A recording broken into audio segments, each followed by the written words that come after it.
Здравейте, приятели, и добре дошли в кулинарни уроци с Таня. Днес ще ви принеса в Италия и ще приготвя една характерна за тях рецепта. Няма да е пица, но ще е паста лазаня с спанак и сирена. Рецепта подходяща и за вегетарианци. Продуктите, необходими за лазанята, са кори за лазаня. Аз ще ползвам такива, които не трябва да се варят. Спанак, зелен лук, олио, цесън, извара, моцарела, която е озряла, чедър сирене, брашно, яйце, масло, сол и прясно мляко. Пълното описание на продуктите и технологията на приготвяне ще намерите под видеото. Готови ли сте да готвим? Запрятайте ръкави и хайде с мен! Не забравяйте и за играта, която върви в канала. Целият месец февруари, ако съм успяла да ви вдъхновя с моите кулинарни изкушения, харесвайте всяко видео, коментирайте и наградата може да бъде ваша. Първият етап за приготвянето на лазанята е да задуша лука, спанака и чесъна. В тиган, който е дълбок, съм сложила мазнината и ще добавя зеления лук.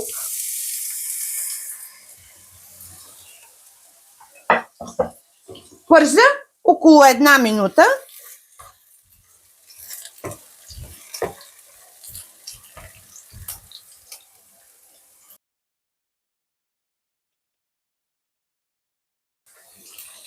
Добавям чесън. Сега е ред на спанака.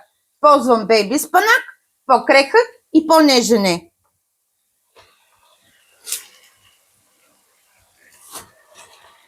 Започвам на етапи.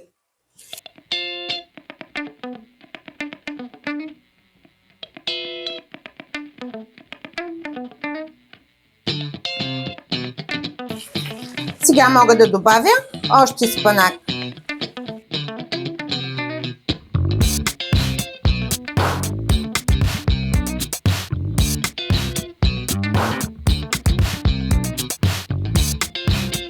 Добавям всичкия спанак и ще изчакам да се задуши.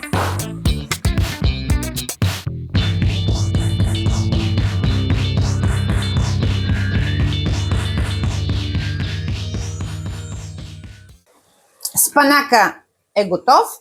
Ще го оставя да се охлади и към него ще добавя изварата.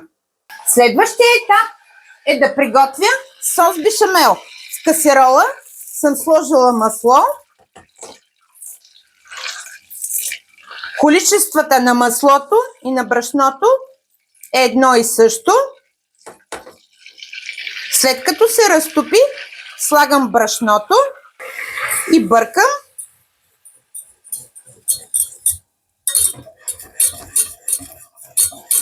Трябва да стане запръшката с златист цвят. Сега добавям студено прясно мляко.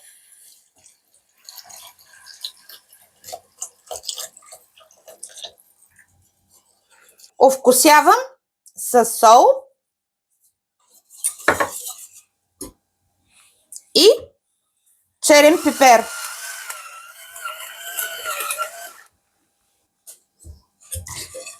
Сос бешамел трябва да стане рядък.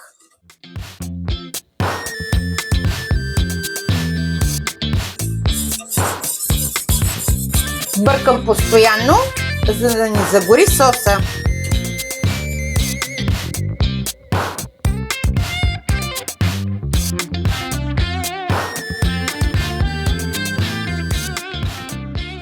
Сосът завря и е готов. Изключвам котлона и го оставям да се охлади. След това ще добавя яйцето към него. Останете с мен до края, за да видите как ще сглобя лазанята. Вече сме на предпоследния етап – сглобяване на лазанята. Сос бешамел се охлади и към него добавих яйцето. Сега към задушения спанак ще добавя изварата. Италианците приготвят лазанята с рикота, но ние имаме прекрасна извара и затова реших да заменя с нея. Ще добавя малко сол, защото изварата е безсолна.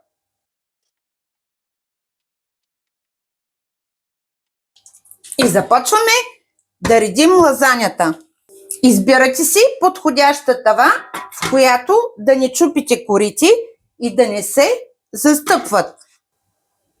Мажа тавата с олио.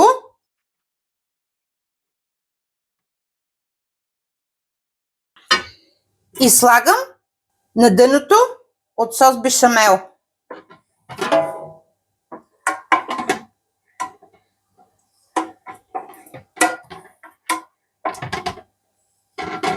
Сега е ред на корите.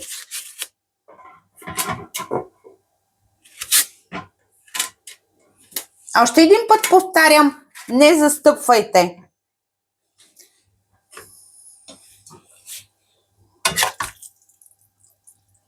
Слагам от плънката.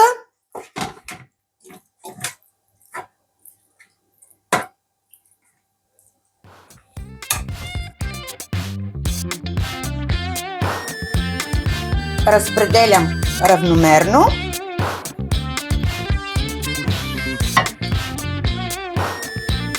Слагам сос бешамел. Ред е на сирената. И сега отново кори.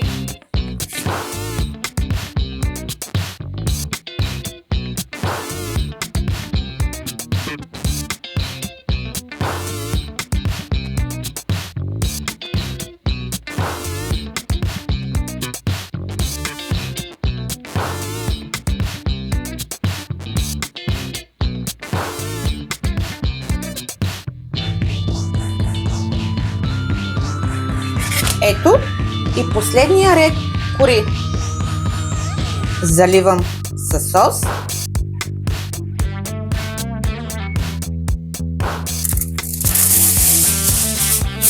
Слагам фолио.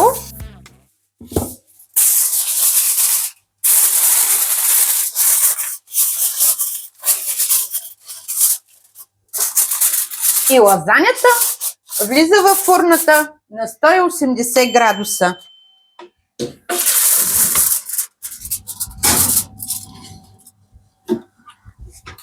След 40 минути във фурната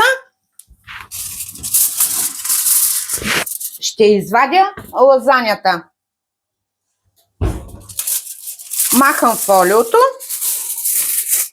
Вижте как корите са омекнали. Добавям останалата част от моцарелата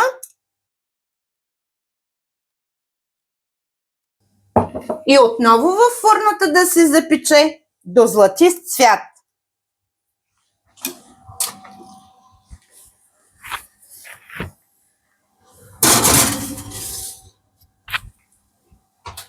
Лазанята се запече и е време да излезе от фурната. Вижте какъв златист загар има. Ще оставя да почине и ще презентирам.